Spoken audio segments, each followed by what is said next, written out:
என்ன ஆச்சரியம், சரியாக 4 மணிக்கு என்னை ஏற்றி விட்டிருக்கிறார்கள். அவர்களுக்கு என்னுடைய பாராட்டுக்கள். ஏனென்றால் இப்பொழுதெல்லாம் விழாக்களிலே இப்படி சரியான நேரத்திற்கு சரியாக நிகழ்வுகள் நடைபெறுவது மிக குறைவு. ஆனால் செயலாளருடைய ஆளுமை அதை சரியாக நடைபெற வைத்திருக்கிறது.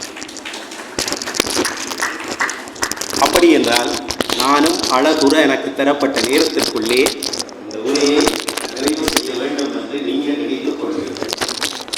நானும் அதை ஆமோதிக்கிறேன். இந்த புத்தக வெளியீட்டு விழாவில் இருக்கக்கூடிய இன்னும் ஒரு சிறப்பம்சம் என்னவென்றால், பொதுவாக இந்த புத்தக வெளியீட்டு விழாக்களிலே கலந்து கொள்கிற வாடிக்கை, அப்படி சொல்வது பொருத்தம், வாடிக்கை எனக்கு இருக்கிறது. ஆனால் அப்பொழுதெல்லாம் இந்த புத்தகத்திற்காக நான் ஏங்கி தவம் இருக்கின்ற வழக்கம் இருக்கிறது. எப்பொழுது தருவார்கள், எப்பொழுது தருவார்கள். சில சந்தர்ப்பங்களிலே வெளியீட்டு விழா அன்று காலையிலே தருவார்கள், அல்லது முதல் நாள் இரவு நடிச்சாமல் 12 மணிக்கும் கதவை தட்டி கொண்டு வந்து தந்துவிட்டு போகிற சம்பவம் கூட, அது கூட வாடிக்கை என்று சொல்லலாம். அப்படி இருக்கிறது. அப்பொழுதெல்லாம் நான் நினைப்பேன், இந்த எந்திரன் படத்திலே வந்திருக்கிற ரஜினிகாந்த், அவர் சிட்டி என்றொருவர் வருவார், அவர்தான் ரோபோ. அவர் என்ன செய்வார் என்றால், இந்த 360 பாகையும் திருப்பி திருப்பி திருப்பி ஸ்கேன் பண்ணி போட்டு போய் எக்ஸாம் கூட எழுதுவார், பரீட்சை எழுதுவார். இந்த முறை எனக்கு சிட்டியினுடைய விளையாட்டு இல்லை, எனக்கு வசீகரனுடைய விளையாட்டுத்தான் வந்திருக்கிறது. மற்ற ரஜினிகாந்துக்கு வசிதான் பெயர். ஆற அமர இந்த நூலை வாசிக்கக்கூடிய வாய்ப்பை இவர்கள் கடந்த வாரமே எனக்கு ஏற்படுத்தி தந்தார்கள். அது கூட இந்த மலர் குழுவினருடைய ஒரு ஆளுமை என்று கருதி அவர்களை முதலிலே பாராட்டுகிறேன். நான் இப்பொழுது மலராசிரியர்கள் இருவர் என் நண்பர்கள், விரிவுரையாளர் அஜந்தகுமார், விரிவுரையாளர் வேல் நந்தகுமார், என் மதிப்பிற்குரிய ரகுராம் சார், இவர்கள் எல்லோரும் என்னிடம் சேர்ந்து உரைத்தார்கள். இதன் மூல புருஷர் நடா சார் தான், அவர்தான் இந்த நூலை செதுக்கிய சிற்பி என்று புகழாரம் சூட்டினார்கள். நடா சாருக்கு முதலிலே என்னுடைய பாராட்டுக்களும் நல்வாழ்த்துக்களும். பெருமைக்குரியவர்களே, பேடகம் மலர் இங்கே அழகாக ஒரு அட்டைப்படத்தை தாங்கி இருக்கிறது. இந்த பிரதேசத்தினுடைய சிறப்புகளை சுட்டுவதாக இந்த அட்டைப்படத்தை வடிவமைத்திருக்கிறார்கள். திரு கிருபாகரன் அவர்கள் இந்த அட்டைப்படத்தை செதுக்கி இருக்கிறார். பேடகம் என்றால் மதுரை தமிழ் அகராதி கூடை, திரள், பெட்டி என்று பொருள் கொள்கிறது. ஆக கரவட்டி பிரதேசத்தினுடைய வடமராட்சி தெற்கு மேற்கு பிரதேச சபை எல்லைக்குரிய ஒரு தகவல் களஞ்சியமாக, பெருமைக்குரிய விடயங்களை உள்ளடக்கிய கூடையாக இந்த பேடகம் அமைந்திருக்கிறது. 224 பக்கங்கள், அதைவிட வாழ்த்து செய்திகளாக 22 பக்கங்கள் கொண்ட ஒரு நூல் 11 இயல்களை கொண்டிருக்கிறது. வாழ்த்தியல், பிரதேச இயல், தொல்லியல், கிராம இயல், ஆய்வியல், நூலக இயல், கல்வியியல், கலையியல், மாணவரியல், பொதுவியல், பதிவியல் என்று 11 இயல்களை இங்கே அமைத்திருக்கிறார்கள். இது எந்த அடிப்படையிலே அமைத்திருக்கிறார்கள் என்று எனக்கு தெரியவில்லை. அதாவது அதனுடைய உள்ளடக்கம் கருதித்தான் அதை அமைத்திருக்கிறார்கள் என்று நான் கருதுகிறேன். நான் இந்த நூலினுடைய நயப்புரையை செய்ய வேண்டும் என்ற பொழுது செயலாளர் கண்டிப்பாக ஒரு வேண்டுகோளை விடுத்தார். எதிர்கால மேம்பாட்டிற்குரிய செய்திகளையும் நீங்கள் சொல்ல வேண்டும், அதைவிட இந்த நூலிலே இருக்கக்கூடிய உங்கள் நடுநிலை பார்வை அது குறையாக இருந்தாலும் சொல்லிவிடுங்கள் என்று அன்பாக வேண்டிக் கொண்டார். அந்த நிலையிலே அதை நான் என் கருத்துக்களை நிறைவாக்கி விடலாம் என்று கருதுகிறேன். இந்த வடமராட்சி தெற்கு மேற்கு பிரதேச சபை 63.7 சதுர கிலோமீட்டர் பரப்பளவை கொண்ட நிலப்பரப்பளவையும் 24.3 சதுர கிலோமீட்டர் நீர்ப்பரப்பளவையும் கொண்ட 35 கிராம அலுவலர் பிரிவை கொண்ட 46,456 பேர் குடித்தொகையாக கொண்ட ஒரு அழகான பிரதேசம். இதை நல்ல முறையிலே இந்த பேடகம் மலரினுடைய பேடகமாக அமைந்திருக்கிற ஒரு கட்டுரையாக வடமராட்சி தெற்கு மேற்கு பிரதேச சபையின் செயற்கருமம் தொடர்பான ஓர் நோக்கு என்கிற தலைப்பிலே செயலாளர் திரு கம்சநாதன் எழுதிய கட்டுரை அமைந்திருக்கிறது. உண்மையிலேயே அவர் என்னை அழைத்திருக்கிறார் என்பதற்காக அவரை புகழ வேண்டிய தேவை கிடையாது. ஒரு நல்ல ஆவண பெட்டகமாக அவருடைய கட்டுரை அமைந்திருப்பதை நான் பார்க்கிறேன். ஏனென்றால் ஒரு காலத்தினுடைய வரலாற்றை, ஒரு காலத்தினுடைய தகவல்களை மிக குறிப்பாக சிறப்பாக அவர் பதிவு செய்து வைத்திருக்கிறார். பிரதேச சபையை பற்றி தெரியாதவர்கள் எத்தனையோ செய்திகளை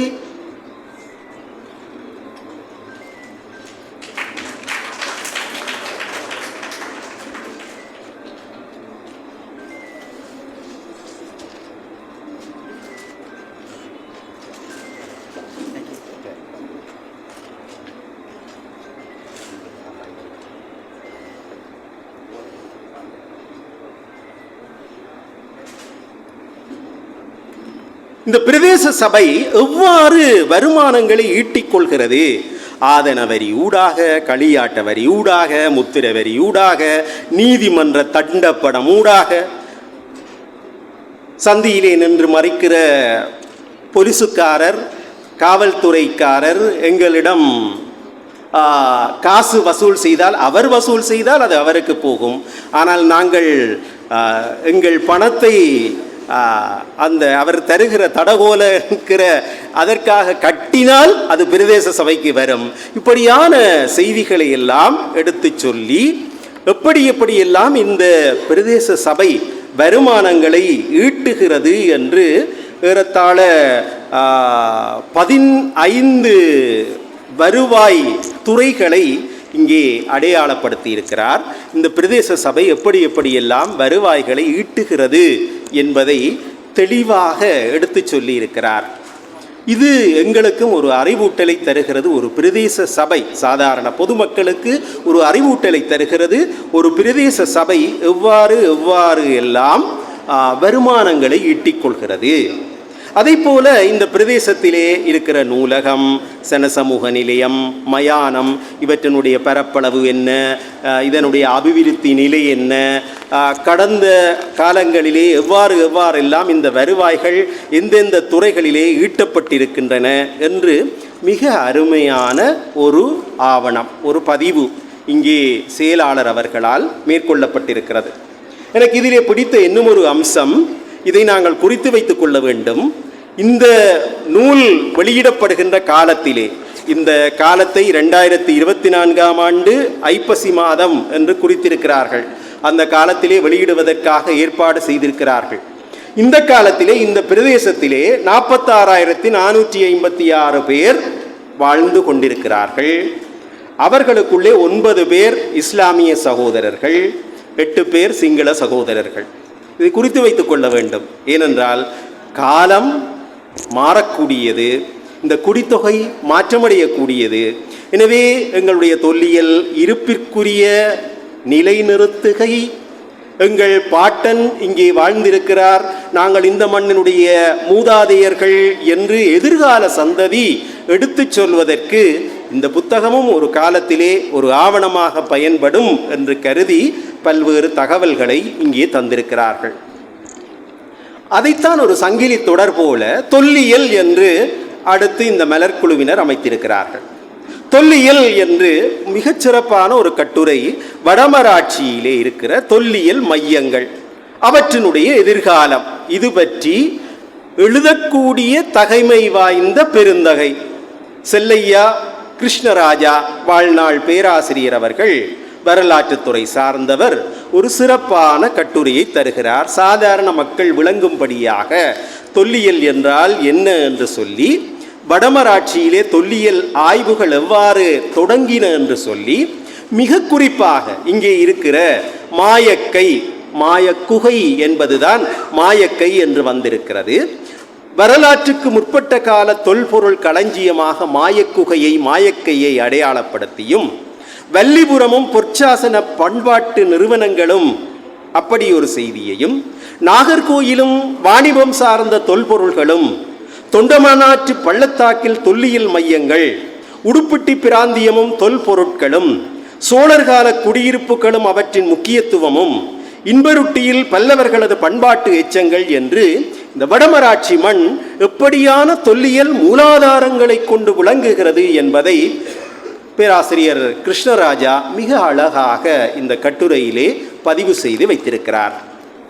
அதிலே பல செய்திகளை நான் ஏற்கனவே வாசித்த ஒரு செய்தி கூட இங்கே பேராசிரியர் கிருஷ்ணராஜா ஐயாவன் தன்னுடைய கட்டுரையிலே பதிந்திருக்கிறார்.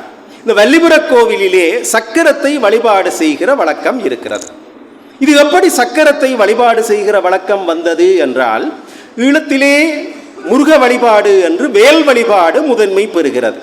சந்நிதியிலே வேல், நல்லூரிலே வேல், கிராமங்களிலே இருக்கிற கோவில்களிலே எல்லாம் வேல் வைத்த இடங்கள் துலக்கம் பெற்று நிற்கின்றன. அது எப்படி வடமராட்சியிலே வல்லிபுரக் கோவிலிலே கிருஷ்ணருக்காக அவருடைய ஆயுதம் சக்கரம் மூலஸ்தானத்திலே இடம்பெற்றது என்றால், முதலிலே பேராசிரியர் வேலுப்பிள்ளை அவர்கள் ஒரு ஐதீகத்தை சுட்டுகிறார். இது சூரிய வழிபாட்டினுடைய தொடக்கம். சூரிய வழிபாடு அந்த வடிவத்திலே தான் சக்கரமும் அமைந்திருக்கிறது. ஆகவேதான் ஞாயிற்றுக்கிழமைகளிலே வல்லிபுரக் கோவில் சிறப்பு பெறுகிறது.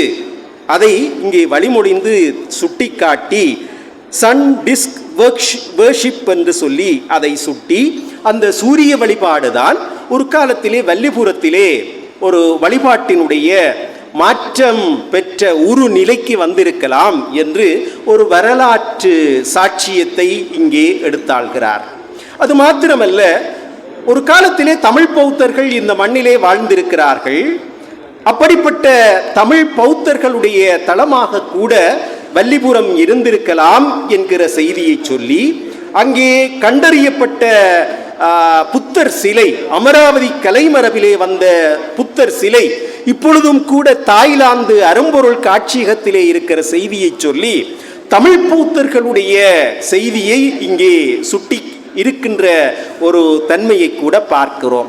இந்த பௌத்த வழிபாட்டு சின்னங்கள் சார்ந்த பிரச்சனைகளுக்கு ஒரு தீர்வாக கூட பௌத்த சின்னங்கள் அது தமிழ் பௌத்தர்களுடைய சின்னங்களாக கொண்டால் அங்கே பிரச்சனைகள் ஏற்பட வாய்ப்பில்லை என்கிற தீர்வு கூட இப்பொழுது சமகாலத்திலே பலராலும் முன்வைக்கப்படுகின்றமையை கூட பார்க்கிறோம். ஆக இந்த தேரவாத பௌத்தம், மகாயான பௌத்தம் என்கிற நிலையில் இது மகாயான பௌத்தத்திற்குரிய மண்ணாக ஒரு காலத்திலே தமிழ் பௌத்தர்களுடைய மண்ணாக இருந்திருக்கக்கூடிய ஒரு சாட்சியமாக இந்த எச்சங்கள் அமைந்திருக்கின்றமையை கூட தன்னுடைய கட்டுரையிலே எடுத்தாள்கின்ற ஒரு சிறப்பை நாங்கள் பார்க்கிறோம். அதைவிட வல்லிபுர பிரதேசத்தை தான் யாழ்ப்பாண அரசர்களுடைய ராஜ்யம் சிங்கை நகரை தலைநகரமாக கொண்டு தொடக்கப்பட்டது என்று ஒரு வரலாற்று செய்தி இருக்கிறது. இன்றும் தான் எது சிங்கை நகர் என்று சுட்ட முடியாத அளவிற்கு ஒவ்வொரு வரலாற்று ஆய்வாளர்களும் ஒவ்வொரு பிரதேசத்தை சொல்கிறார்கள். சிலர் கந்தரோடை தான் சிங்கை நகர் என்கிறார்கள், சிலர் பூநகர், பூநகரி நகர், அது ஒரு காலத்திலே நகர். இன்றைக்கு காரை தீவை காரை நகர் என்று நாங்கள் ஆக்கி வைத்திருப்பதை போல இயல்பாகவே பூநகர் என்று பூநகரி ஆகி இருக்கிறது. நகர், நகரி ஒத்த பொருள் சொற்கள். அந்த பூநகரி தான் ஒரு காலத்திலே சிங்கை நகர் என்று கொல்லப்பட்டிருப்பதாக கூட வரலாற்று ஆய்வாளர்கள் சுட்டுகிறார்கள். இல்லை இல்லை, வல்லிபுரக்குறிச்சி தான் சிங்கை நகர் என்று சுட்டுகிற ஆய்வாளர்களும் இருக்கிறார்கள். இவற்றை எல்லாம் உசாவி எடுத்தாண்டு கிருஷ்ணராஜா அவர்கள் இந்த தன்னுடைய கருத்தையும் சொல்கிறார். நான் இங்கே வந்துவிட்டு என்னுடைய உரையிலும் தமிழ் பௌத்தம் இருந்திருக்கிறது, சிங்கை நகர் என்று சொல்லிவிட்டால் ஒரு பிரச்சனையான ஒரு முடிவுக்கு மக்கள் செல்லக்கூடிய ஒரு தோற்ற நிலைப்பாட்டை நான் ஏற்படுத்தியவன் ஆவேன். ஆனால் கிருஷ்ணராஜா ஐயா ஒரு அமைதியை காண்கிறார். வல்லிபுரம் என்பது ஒரு கிராம அலுவலர் பிரிவிலே இருக்கிற ஒரு கிராமத்திற்குரிய பழைய பெயராக இருக்க வேண்டும். ஆகவே அதனுடைய ஒரு தொடர்ச்சியைத்தான் வல்லிபுரம் சார்ந்த செய்திகள் எடுத்தாள்கின்றன என்று தன்னுடைய செய்தியை இங்கே அழகாக பதிவு செய்திருக்கிறார். அதைப்போல சமாதான நீதிவான் மாயக்கை கிராமத்தை பற்றி பல தகவல்களை இங்கே சொல்லி வைத்திருக்கிறார். இப்படியே நான் சென்றேன் என்றால் அந்த 20 நிமிட ஒப்பந்தத்தை நான் மீறியவனாகி விடுவேன். ஆகவே சற்று விரைவாக செல்ல வேண்டிய நிலையிலே நான் இருக்கிறேன். இங்கே ஆய்வு கட்டுரைகள் இங்கே ஆய்வியலிலே அமைந்திருக்கின்றன. நடாசரனுடைய ஒரு அருமையான கட்டுரை, மண் பொறிமுறை விஞ்ஞானி, இந்த மண்ணினுடைய மைந்தர், பேராசிரியர் துரைராஜா, ஆய்வும் நாட்டபிமானமும் என்று அவரை பற்றிய பல தகவல்களை தருகிற ஒரு கட்டுரை இருக்கிறது. அதைவிட இது ஒரு பழைய கட்டுரையாக இருக்க வேண்டும் என்று நினைக்கிறேன். சட்டத்தரணி அமரர் கந்தையா நீலகண்டன் அவர்கள் தேசவளமை சட்டத்தின் குறை நிறைகள் என்று ஒரு கட்டுரை எழுதியிருக்கிறார். இங்கே யாழ்ப்பாணத்திலே டச்சுக்காரர் அறிமுகப்படுத்திய தேச வளமை சட்டம் இன்றைக்கும் கைக்கொள்ளப்படுகிறது. அந்த தேச வளமை சட்டத்தினுடைய குறைகள் என்ன, நிறைகள் என்ன என்று அந்த கட்டுரையை நீங்கள் வாசித்து பார்க்க வேண்டும். யாராவது பிரச்சனை வந்துவிட்டால் தான் வாசித்து பார்ப்பார்கள். அடுத்தது நான் ரசித்த ஒரு மிகச் சுவையான கட்டுரை, யாழ்ப்பாண பல்கலைக்கழகத்தினுடைய சமூகவியல் துறை முதுநிலை விரிவுரையாளர் திரு ராஜேஷ் கண்ணன் அவர்கள் எழுதிய வதிரியின் பாதணி உற்பத்தி தொழில். அவர் தன்னுடைய சமூகவியல் பார்வையிலே ஒரு சமூக அசைவியக்கம் எவ்வாறு ஏற்படுகிறது, வதிரி பிரதேசத்தவர்கள் மிக குறிப்பாக அவர்களுக்கு நில உடைமை கிடையாது, நில உடைமையாளர்களின் கீழ் வேலை செய்கின்ற ஒரு வழக்கத்தை தான் அவர்கள் கொண்டிருந்திருக்கிறார்கள். எனவே அவர்கள் தொழில் தேடி அசைகிறார்கள். எங்கே அசைகிறார்கள் என்றால், ஆங்கிலேயர் காலத்திலே காலியிலே அவர்கள் சப்பாத்து தைக்கிற வேலைக்கு போகிறார்கள். அப்படி சப்பாத்து தைக்கிற வேலைக்கு போய் அந்த சப்பாத்து தைக்கிற வேலையை அவர்கள் பழகி அவர்களே சிறிய சிறிய முயற்சிகளாக சப்பாத்து தொழில்துறைக்குள்ளே, செருப்பு தைக்கிற தொழில்துறைக்குள்ளே செல்கிறார்கள். அதனாலே நாடு முழுவதும், மிக குறிப்பாக தலைநகரத்திலே பல கடைகளை உருவாக்கக்கூடிய வல்லமையை அவர்கள் பெறுகிறார்கள். ஆனால் எங்கள் மண்ணினுடைய சில தொழில்சார் வீழ்ச்சிகளுக்கு இந்த போர் காரணமாக அமைந்திருக்கிறது. இந்த போர்க்காலத்திலே உரிய மூலப்பொருட்கள் இல்லாத நிலையிலே வதிரியினுடைய தோற்பொருள் உற்பத்திகள் சவாலுக்கு உள்ளாகி அந்த தொழில் படுத்தமையை கூட ராஜேஷ் கண்ணன் அழகாக எடுத்துச் சொல்கிறார். அதனூடாக ஒரு சமூக அசைவியக்கம், எப்படி தொழிலாளர்கள் முதலாளிகளாக உருவாகி இருக்கிறார்கள். இந்த தொழிலாளர்களும் முதலாளிகளும் ஒரே குடும்பத்திலே தான் இருந்திருக்கிறார்கள். பொதுவாக நாங்கள் பார்த்தால் முதலாளிகள், இப்போ தேயிலை தொழிலாளர்களை பார்த்தால் முதலாளிகள் வேறு வர்க்கத்தினராக இருப்பார்கள், தொழிலாளர்கள் வேறு வர்க்கத்தினராக இருப்பார்கள். ஆனால் வதிரியிலே பார்த்தால் முதலாளியாகட்டும் தொழிலாளியாகட்டும் அப்பன் சித்தப்பனாக அவர்கள் தங்களுக்குள்ளே உறவுகளை கொண்டிருப்பார்கள். இதனாலே பலமும் இருந்திருக்கிறது, பலவீனமும் இருந்திருக்கிறது. இந்த ஒற்றுமை குலைவு இன்றைக்கு இல்லை என்றால் ஒரு டிஎஸ்ஐ கம்பெனியை போல, ஒரு பாட்டா கம்பெனியை போல அந்த காலத்திலே தொடங்கிய இந்த செருப்பு தைக்கிற அல்லது பாதணி உற்பத்தி தொழில் வதிரியிலே ஒரு பெரிய தொழிற்சாலையை உருவாக்கி இருக்கக்கூடிய ஒரு வல்லமை பெற்றிருக்க வேண்டும். துரதிர்ஷ்டவசமாக ஒற்றுமை குழுவின் காரணமாகவும் போர் நிலைமைகளின் காரணமாகவும் வதிரியிலே அப்படி ஒரு பாக்கியம் ஏற்படவில்லை. நான் நினைக்கிறேன் இனிவரும் காலங்களிலே, ஏனென்றால் ஆற்றல் பெற்றவர்கள், வல்லமை பெற்றவர்கள் இருக்கக்கூடிய அந்த மண்ணிலே இப்படியான தொழில்துறைகளை வளர்த்துவிடக்கூடிய ஒரு வாய்ப்பை பிரதேச சபையாரும் சிந்திக்க வேண்டும் என்று நான் நினைக்கிறேன். அதைப்போல நெருக்கடிகளை தாங்கக்கூடிய கல்வி முறைமைகளை உருவாக்குதல் என்று கலாநிதி ஆனந்தமயில் நித்திலவர்ணன் ஒரு கட்டுரையை எழுதியிருக்கிறார். அது கோவிட் பெருந்தொற்று காலத்தோடு தொடர்பு படுத்தி அப்படியான நெருக்கடிகளின் பொழுது எப்படியான பிரச்சனைகள் கல்வியிலே ஏற்படுகின்றன, அவற்றை தீர்ப்பதற்கு என்ன என்ன மேற்கொள்ளலாம் என்று ஒரு அலசல் செய்வதாக அந்த கட்டுரை அழகாக அமைந்திருக்கிறது. இந்த வகையிலே பல்வேறு அம்சங்களையும் தாங்கி இந்த கட்டுரைகள் அமைந்திருக்கின்றன. பேடகம் மிக குறிப்பாக இந்த மண்ணை பற்றி பேசுகிறது, இந்த பிரதேசத்தை பற்றி பேசுகிறது. இந்த பிரதேசத்திலே இருக்கிற சனசமூக நிலையங்கள் பற்றிய ஒரு பார்வை அதை ஆவணப்படுத்தி வைத்திருக்கிறது. பிரதேச சபை நூலகங்கள் பற்றிய ஒரு பார்வை அதை ஆவணப்படுத்தி வைத்திருக்கிறது. இந்த பிரதேசத்திலே இருக்கிற பாடசாலைகள் பற்றி கல்வியியல் என்கிற பகுதியிலே அப்படி ஒரு பார்வை. இப்படியாக நெல்லியடி மத்திய கல்லூரி, அதனுடைய சாதனைகள் என்ன, இவற்றையெல்லாம் இங்கே பதிவு செய்து வைத்திருக்கிறார்கள். அதே போல கரவட்டி மண்ணின் கல்வியாளர்கள் என்று திரு வேல்நந்தன் அவர்கள் ஒரு கட்டுரை எழுதியிருக்கிறார். அமரர் கனகசபை பாஸ்கரன் எங்கள் தொழில்துறை சார்ந்தவர், தேசிய கல்வியியல் கல்லூரியிலே விரிவுரையாளராக இருந்தவர். எங்கள் ஆசிரியர் கலாநிதி தம்பி ஐயா கலாமணி. நான் நினைக்கிறேன் இதற்குள்ளே அவர்களுடைய படத்தையும் சேர்த்திருந்தால் இன்னும் சிறப்பாக இருந்திருக்கும் என்று நான் என்னுடைய தாழ்மையான அபிப்பிராயத்தையும் இங்கே சொல்லிக்கொள்கிறேன். அதே போல விரிவுரையாளர் அஜந்தகுமார் அவர்கள் ஒடுக்கப்பட்டவர்களுக்காய் ஓயாது குரல் எழுப்பிய தெனியான் ஐயாவை பற்றியும் குப்புளான் ஐ சண்முகம் ஐயாவை பற்றியும், அதாவது இந்த மண்ணினுடைய அடையாளங்கள், பேராசிரியர் செல்லையா யோகராஜா பற்றியும் பதிவுகளை தந்திருக்கிறார். அதனோடு கூடவே படங்களையும் சேர்த்திருந்தால் அது இன்னும் முழுமை பெற்றிருக்கும் என்று நான் அபிப்பிராயப்படுகிறேன். அதே போல இந்த நூல் நான் நினைக்கிறேன் பிரதேச சபை சார்ந்த நூல்கள் பலவற்றை நான் பார்த்திருக்கிறேன். ஆனால் பேடகத்திற்கு இருக்கிற சிறப்பம்சம் என்னவென்றால், ஒரு வரலாற்று பெட்டகம் என்கிற உணர்வோடு நான் நினைக்கிறேன் இந்த மலர் குழுவை பார்த்தாலே இந்த நூல் எப்படி அமையும் என்று மதிப்பீடு செய்வார்கள்.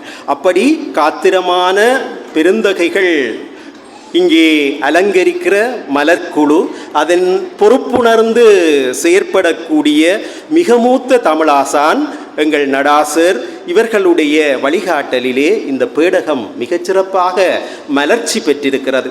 இதற்குள்ளே இந்த இயல்கள் 11 இயல்கள் பிரித்திருக்கிறார்கள்.